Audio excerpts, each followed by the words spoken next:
Hi, Professor Chomsky. Pleased to be with you. So I would like to begin with one of the questions that I received before the session. Your view transcends the left-right dichotomy. One finds it hard in every country with free political parties to reach prominence outside of this dichotomy, even artists and academicians. How was it in your case that you gained such wide prominence without hanging to any one of these sides, but even criticizing them? Well, my constituency, the audience I'm interested in addressing and becoming involved with, is not the political parties. Those are representatives of power interests.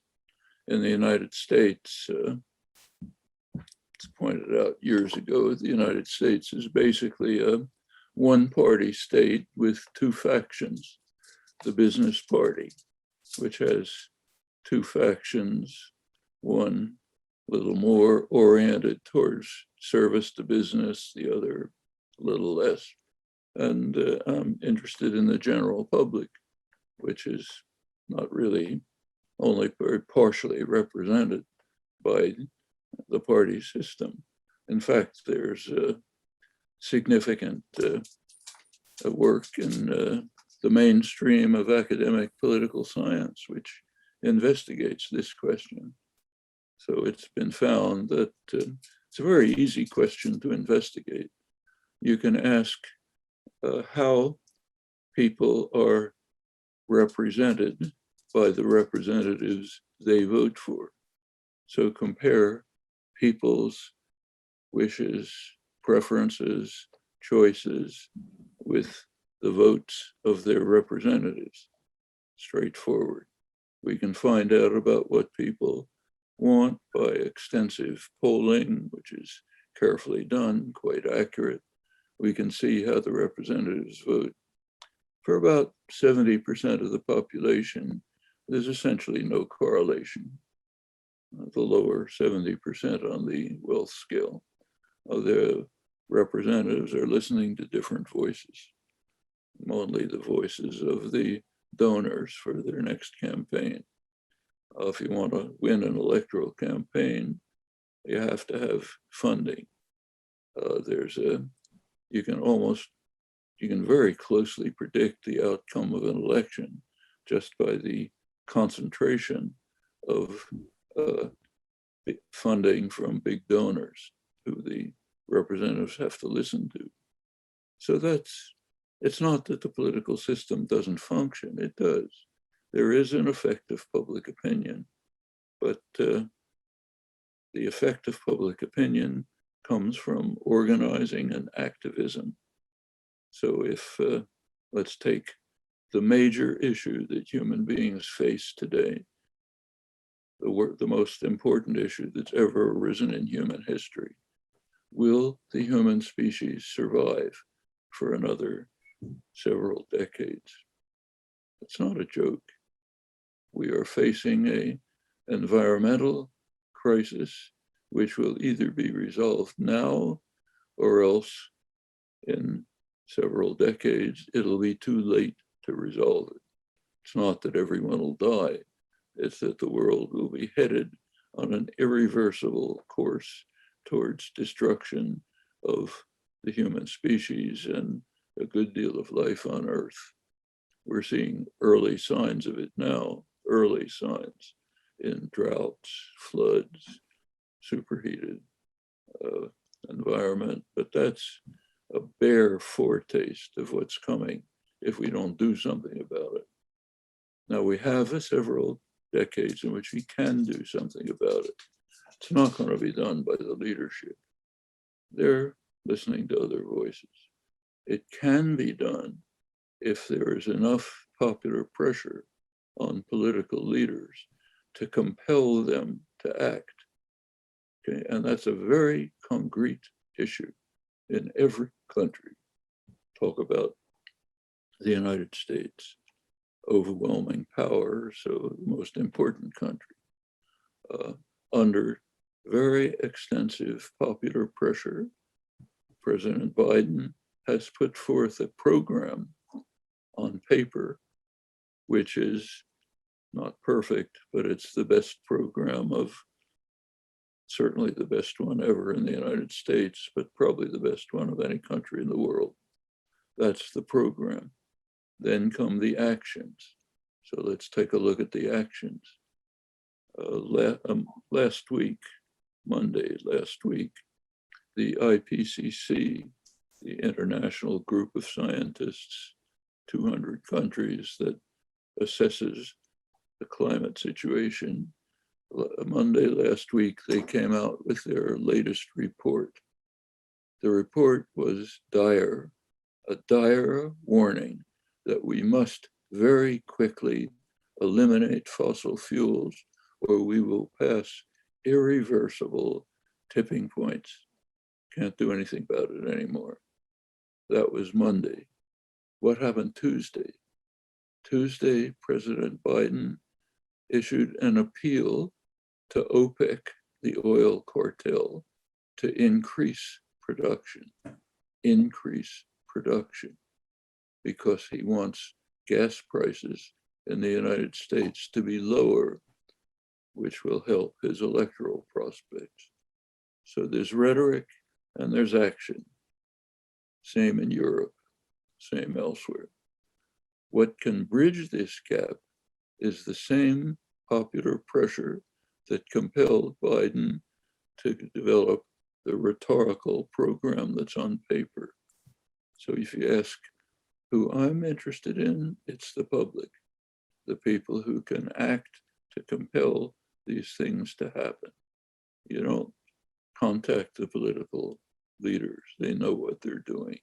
What you do is approach, try to organize, educate among the general public so that they will then carry out the actions that will impose the pressures that will compel political leaders and in fact corporate leaders to behave differently.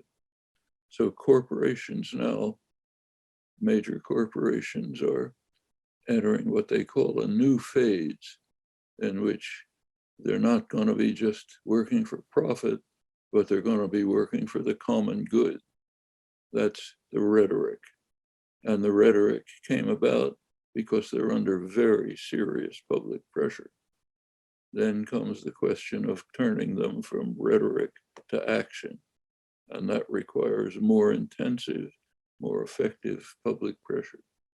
So I think that's the way major things happen. That's the way major changes take place. That's the way slavery was abolished. It's the way women's rights were obtained to some extent. It's why workers' rights to a limited extent were obtained. Any progress in history has worked this way, not through political parties. They will act if they're under pressure. As you mentioned the corporations, I've received the question about your idea, one of your ideas about corporations, about your notes on job insecurity and how the corporations use it, how it functions to subordinate the workers. Uh, this person asks, doesn't job insecurity produce more productive people, as security usually produces lazy workers who are confident about their income? When the corporation says, if you don't do it for $10, I've got someone who does it for $7 in India, isn't that a natural comparison between a mankind in the US and a mankind in India? And looking from a global point of view, isn't it fair for the Indian worker to have that opportunity? Isn't that a more egalitarian world? Indian workers should have the same opportunities that other human beings have to be engaged directly in the decisions that affect their lives. So suppose I get a job in an auto plant, Ford Motor Plant. I am, in our current system, I am saying, I agree to be a slave for most of my waking life. I don't agree with that. I don't think people should agree to be slaves for most of their waking lives. If I take a job in an auto plant, I'm a servant to a master. What the master says, I have to do. Master says you have to wear these clothes, have to wear these clothes. Master says you can take 5 minutes to go to the bathroom at 3 o'clock in the afternoon. I do that. The master says, here's the number of turns on a screw that you have to make. You have to make 78 turns every minute. I have to do that. I'm a slave. That's slavery, okay, for most of one's waking life. Well, do we have to accept that as a way of life? I don't think so. Nor did American workers or other workers in the early stages of the Industrial Revolution, when they had a free, independent labor press. They vigorously opposed the subjugation to masters. They called it wage slavery. This was such a popular position that it was even the position of Abraham Lincoln's Republican Party in the mid-19th century. Same in England, same in other industrial countries as they industrialized, took an enormous amount of propaganda, indoctrination, control to get people to accept what is totally intolerable. And there are alternatives, many alternatives. Working people can control the workplace. Why not? They should be in control of the conditions of their lives. Not impossible. In fact, it's done in many places. One of the major, most successful conglomerates in the world is in the Basque Country in Spain, Mondragon, founded in the 1950s under church auspices. It's a huge conglomerate owned by the workers. Directors picked and selected, appointed by the workers, can be replaced by them. It's manufacturing, banks, housing, hospitals, very successful. One of the few enterprises that survived the financial crisis in 2008. There are many other smaller examples. These are not impossible. There's no reason, I don't think, why life should be organized so that for most of a person's waking life, they are subordinate to masters. No economic reason, no political reason, certainly no reason in terms of human rights and human dignity. So I think those are things we can aspire to. They're not out of the question. I received another note. It's an old quote in the documentary about the effect of media on the populations. You've once said, quote, I'm rather against the whole notion of developing public personalities who are treated as stars of one kind or another, where aspects of their personal life is supposed to have some significance, end quote.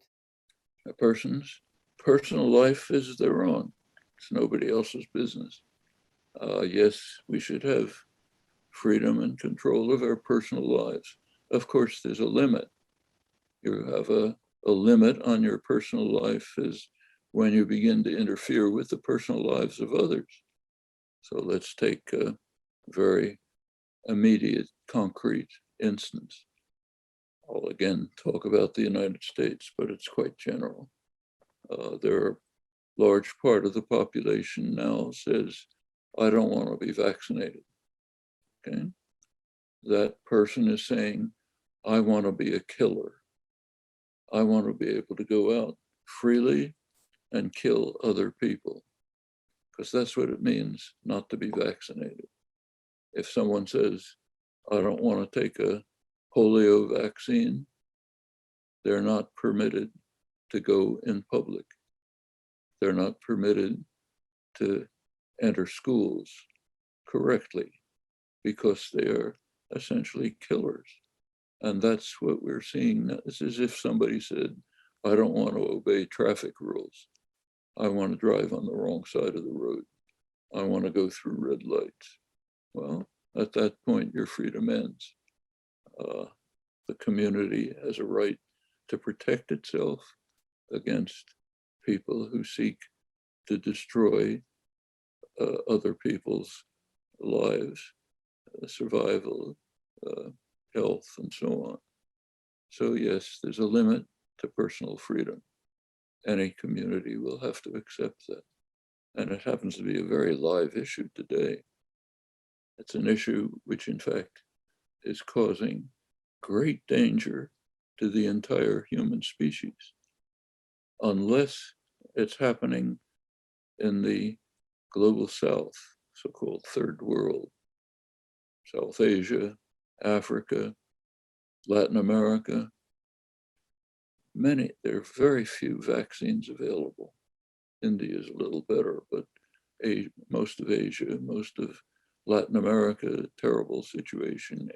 Africa, the rich countries are monopolizing the vaccines for themselves.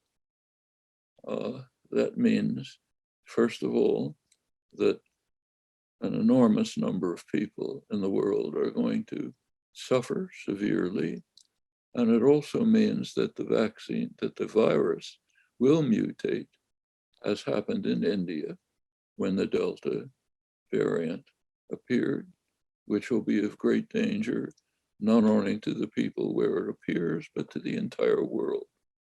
Almost all the infections today in the United States are the Delta variant. That's what happens when you permit a virus to mutate.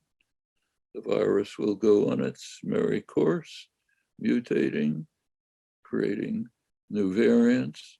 Some of them may be lethal, some highly contagious, some may be both lethal and highly contagious, some may be beyond the control of possible vaccines.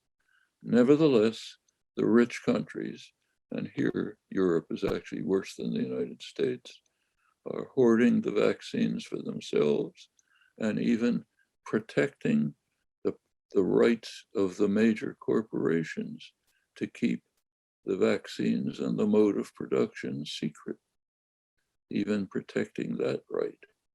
That's built into the so-called free trade agreements.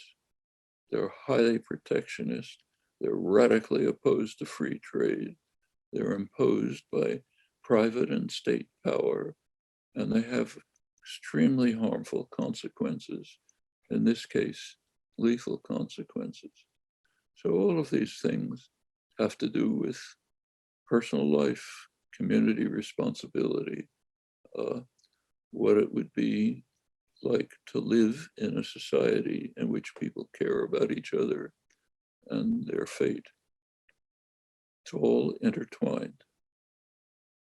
I've mentioned that to part of our audience before, and I'd like to mention it now again, that I'm particularly thankful to Professor Chomsky for giving us the chance to have direct communication with him. And it's not the first instance that Professor Chomsky has had direct communication with his audience inside Iran. Now I'm receiving some questions about linguistics. Mr. Nazarnejad says, Professor Chomsky, as you know, Greek and Latin languages play a crucial role in structuring Western civilization and their legal systems. Is it possible for Iranians to develop their sociocultural structures by learning their principal ancient languages as Western civilizations did? Iranian civilization is far deeper than Western civilization. It goes back thousands of years. There's a rich cultural tradition. Most of that time, until very recently, the West was a group of barbarians wandering around Northwest Europe. The centers of civilization were China, India, Iran, Central Asia. Those are the main centers of civilization until quite recently. In fact, it was just imperial conquest, starting mainly in the 17th and 18th century that made so-called Western civilization preeminent. It's not permanent in history, and it's even changing right now until we could go through the details of what happened. But as far as Iran is concerned, a country with a rich history, rich cultural tradition,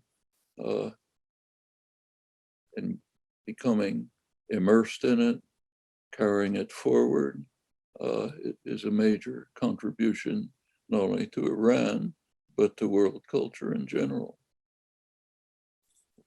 Yes, it's necessary for people in Iran, in India, in Africa, in Brazil, to become to enter in some fashion, the fashion that they should choose, into the dominant power system of the last several centuries, what's called Western civilization. And there's a lot to learn there. There are major achievements, major scientific achievements, technological achievements, cultural advancements, great deal to learn, and achievements even in creating partial democracies more than elsewhere, much to learn, but plenty of internal sources to draw from in entering into this world. So it's not an either or situation, but rather a both and situation. Enter into the reigning world of the reigning power systems, learn and acquire what one can from them, draw from our own internal resources to amplify, enrich world culture and world civilization. I have another note about the issue of languages. It says there is a view on language which seems to be inseparable from Abrahamic religions. The Bible begins with, "In the beginning was the Word, and the Word was with God, and the Word was God." What's similar in the Islamic tradition is that God has taught man how to read and write. I'd like to know, in your view, is it a surprise that Abrahamic religions give such a central character to language, while the evolutionist view finds it mostly a developed tool for communication? Well, the ancient texts have to be interpreted today in a metaphoric fashion. Can't interpret them literally. I think that's understood by religious leaders, the more certainly in the Western tradition, which is what I know best. It's accepted by major figures like Thomas Aquinas and others. The Indian tradition, far back as 2,500 years ago, it was already pretty well accepted. When we do interpret it metaphorically, there are some similarities. So, for example, we have pretty good reason to believe that language, which is unique to human beings, its major properties are common to the species and they have no analogs anywhere in any other species.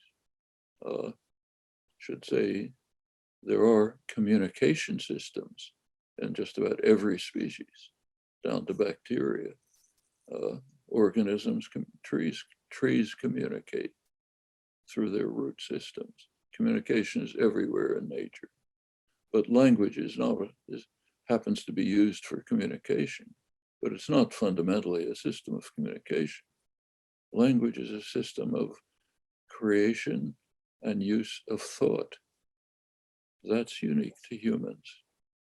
And when did that develop? Well, we now have a fair amount of information about it. We know that humans around the world share this capacity.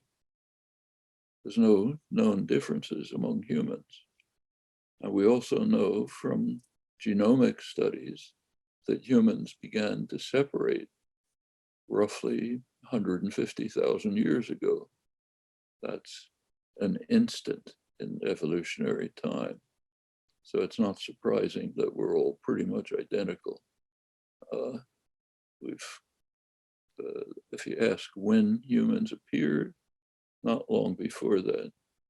The archaeological evidence indicates that modern humans, people like us, emerged roughly 200,000 to 300,000 years ago. Notice that these are flicks, an eye blink in evolutionary time, almost instantaneous.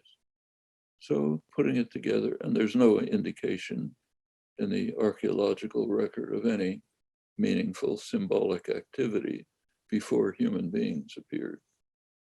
Comes not long after that. So putting this all together, it seems that humans appeared, some rewiring of the brain appeared, maybe a small rewiring led to modern humans. Modern human language came almost immediately as a consequence of this, shared by the species. So in a sense, from an evolutionary point of view, it developed almost instantaneously. Of course, from an evolutionary view, instantaneously can mean 100,000 years. That's evolutionary time.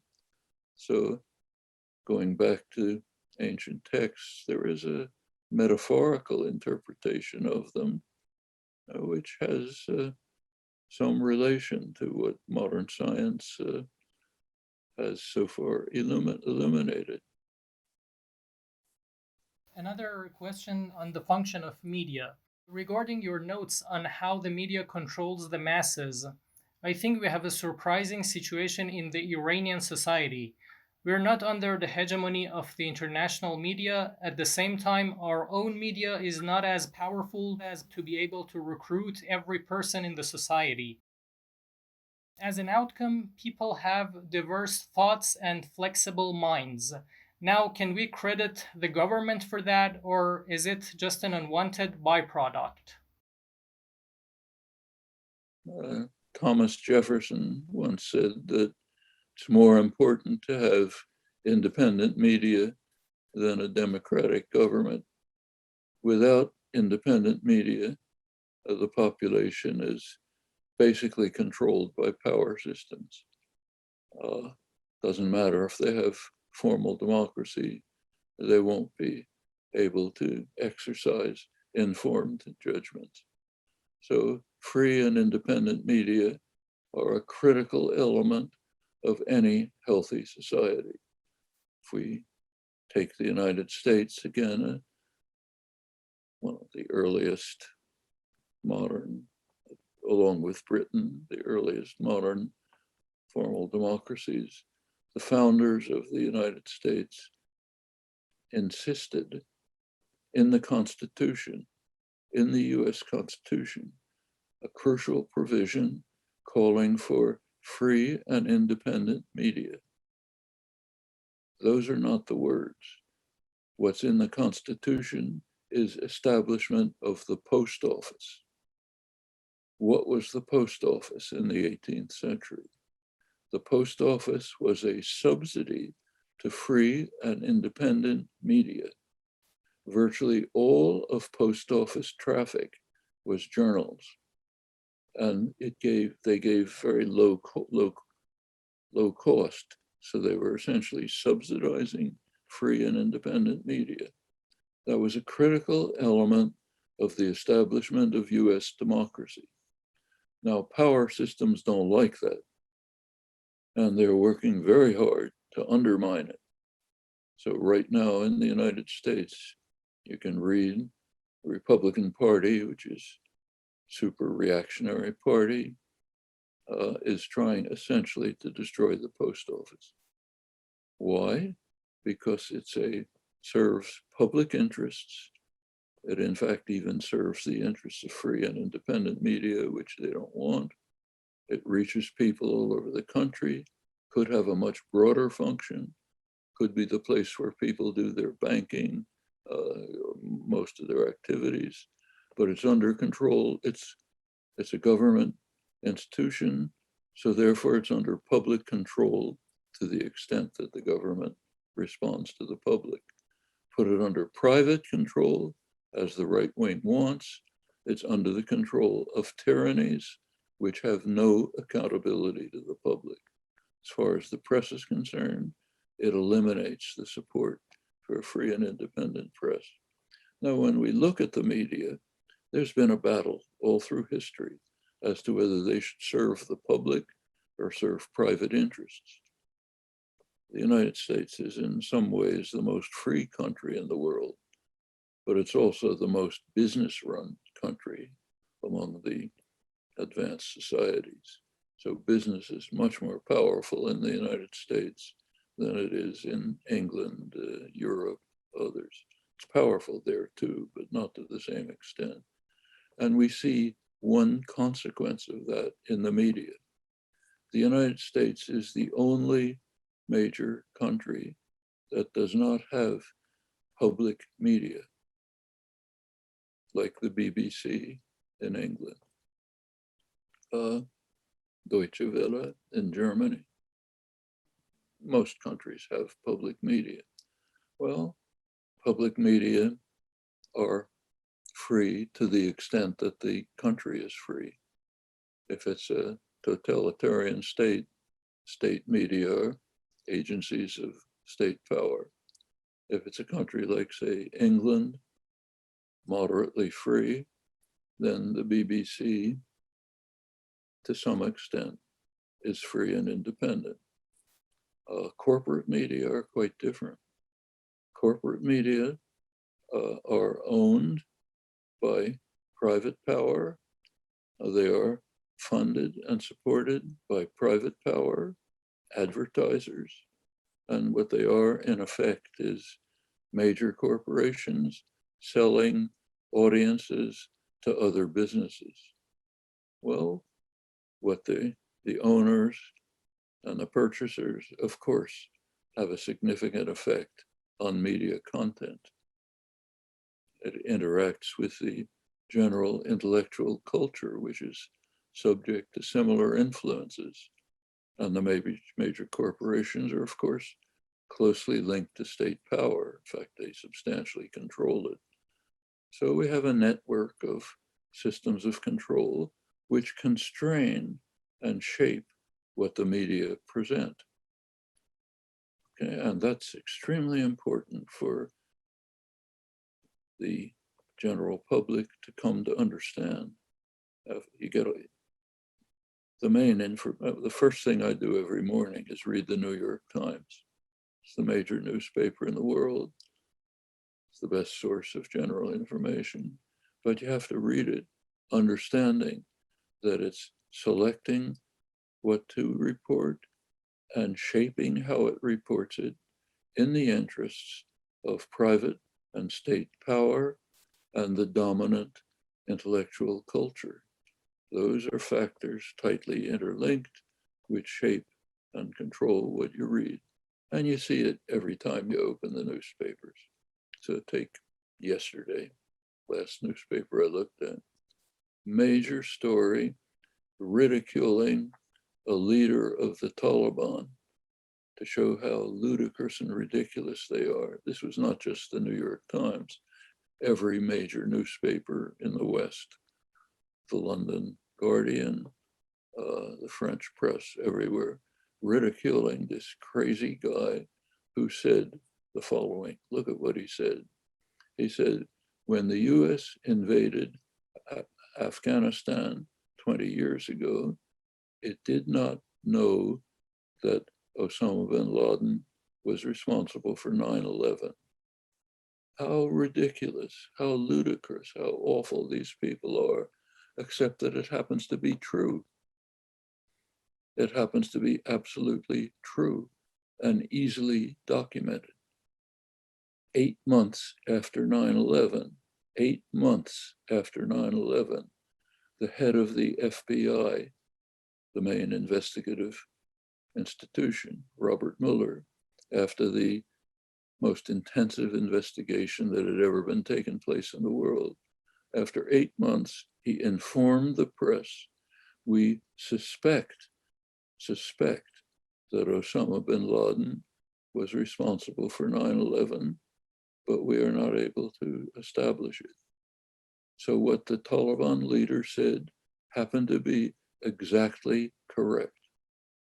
But in order to recognize that, you have to be willing to go back 20 years, look at the facts, explore them, and you have to violate doctrine. Doctrine says that the United States invaded Afghanistan because it knew that Al-Qaeda was responsible for 9/11. That's religious doctrine. It's a fatwa from the government and the main institutions. You have to believe that, even though it happens to be false and easily demonstrated to be false. And the Taliban leader happened to be telling the truth. Well, that's the way, a typical example of the way the news gets shaped, formulated in the interest of private power. Now, I don't say that the editors and the reporters were lying. When they said the Taliban leader was lying, they believed it. That's what they've been taught. That's what they've been indoctrinated in. People who live under religious control should be very familiar with this. You hear the fatwa, you repeat it, everyone says it, it's got to be true. Okay, then it just becomes part of your background belief system. Well, to a certain extent, that's even true in the freest and most independent democratic societies. I mentioned one example, but could go on and on. So it's a very good thing to have partially independent media. We learn a lot from them, but we have to approach them with an open, critical mind, willingness to explore the facts for ourselves. They're there, they're not hidden. It's not quantum theory, very hard to understand, easy to understand, just takes an open mind and some work. We might think of what Immanuel Kant said about the Enlightenment. It was asked to the question, what is the Enlightenment? And his answer was, the Enlightenment is courage. Courage to use your mind freely and question accepted doctrine and dogma. That's the Enlightenment. Well, to a certain extent, it succeeded. To a limited extent, we have to carry it further, each in our own way, each society in its own way. Have the courage to use your minds freely and independently. As you were talking about politics, Mr. Firuz asks Professor Chomsky, the history of conflict between Palestine and Israel has been going on for nearly 8 decades. And day after day, it has been getting worse for the people of Palestine. Do you see any feasible, peaceful solution for this conflict? How do you think, or what do you think about the so-called resistance approach as it is promoted by the Iranian government? Well, what's happened I won't go through the whole history, but let's start in 1967, when Israel conquered the West Bank, the Gaza Strip, and the Golan Heights. That's when a new period develops. Since that time, Israel has been following a very systematic policy, has deeper roots. The policy is to construct a greater Israel, which will include a vastly expanded Jerusalem. What's called Jerusalem now is about 5 times its size ever in history. It incorporates Palestinian towns and villages in the surrounding. Take over this greater Jerusalem, establish it as the capital of Israel, ensure that there's a substantial Jewish majority by kicking out Palestinians from their homes, as is happening right now. It's what led to the May uprising, and so on. Meanwhile, take over everything that's of value in the West Bank. Gaza has been turned into just a prison. which you crush. So put that aside. Golan Heights has been annexed illegally.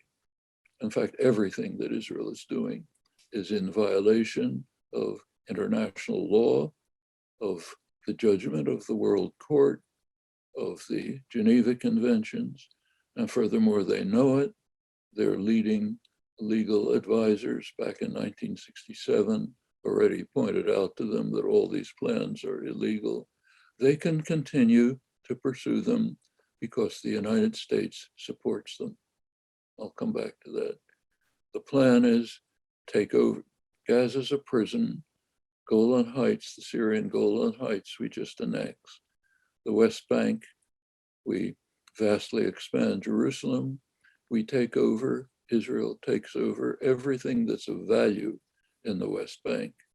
So the Jordan Valley, it's about a third of the viable land. Towns in the center of the West Bank, like Ma'ale Adumim, which and the infrastructure highways which reach to it bisect the West Bank.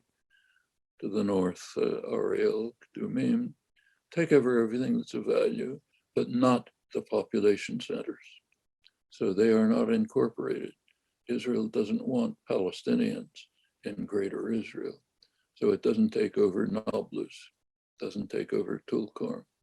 Of course, there are plenty of Palestinians left in the areas that Israel does take over, and they are placed in about 165 small enclaves surrounded by Israeli troops and checkpoints, so they can't get out to their olive groves, their agricultural lands, unless an Israeli soldier decides to let them out. Can't get to the water supplies. Constant atrocities taking place by settlers, by the army, but at a low level so they don't reach international attention. That's the plan. It's being implemented. It's been implemented for 50 years. It can continue because the United States supports it and because Europe is too cowardly to challenge the United States. So Europe doesn't like it, and Europe rebuilds what Israel destroys, and then it destroys again, but it won't do anything about it because it's afraid of the United States. The United States is basically the godfather, the mafia don. You don't want to offend him. As long as that continues, there's not going to be much hope for the Palestinians, but it can change. It can change by the means that we described at the outset of this discussion, by public pressure and activism, which will change American policy. And that's not a dream. American public has changed enormously in the last few years. The main impact has been the Israeli attacks on Gaza, which are so savage and brutal that they cannot be concealed, and they have had a major effect on public opinion. I've been involved in this actively for 50 years. For a long time, I literally had to have police protection if I wanted to talk about this at a university. That's changed, and it changed in the last 10 or 15 years. The Gaza attacks were a large part of it. By now, people who call themselves liberals are more supportive of Palestinian rights than of Israel. That's particularly true among younger people. The major support for Israel has shifted far to the right. It's among evangelical Christians who have some story about Armageddon and Christ returning and so on, and ultra-nationalists and the military and security sectors. That's where support for Israel is. In fact, support for Israel is among right-wing Republicans. Okay? This has not yet affected policy, but it can, with more organization, more activism, serious solidarity groups, could have the same kind of effect that it's had in other cases. Indochina, Central America, South Africa, others. Took time, took pressure, took work, but it finally led to changes in attitudes. I have to bear in mind the way things that have happened in the past. Take South Africa. Until 1988, 1988, the United States was strongly supporting the apartheid regime. 1988. In 1988, the United States designated the African National Congress, Mandela's National African Congress, called it one of the world's more notorious terrorist groups. Nelson Mandela himself was barred from entry into the United States without special dispensation until 2008, when a congressional resolution said, yes, he's not one of the more notorious terrorists in the world. Well, by 1990, by 1990, apartheid had collapsed. That was after many years of work, just 2 years after the African National Congress was designated one of the world's leading terrorist organizations. Took plenty of work on the ground, not just in the United States, other countries, but it can happen, and it's happening case after case, okay?